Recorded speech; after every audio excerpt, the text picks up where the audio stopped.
Hi!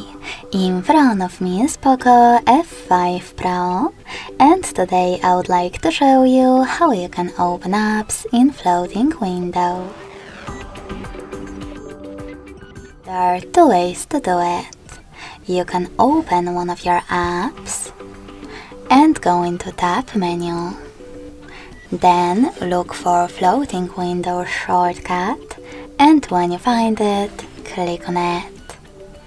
Then click on this tiny window.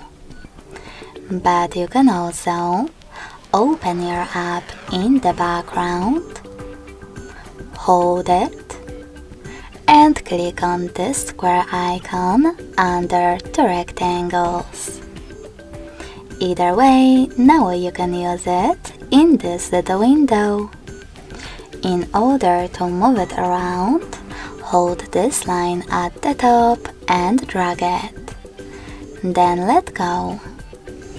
You can always use it overlay the other app by accessing the other one and operating in both.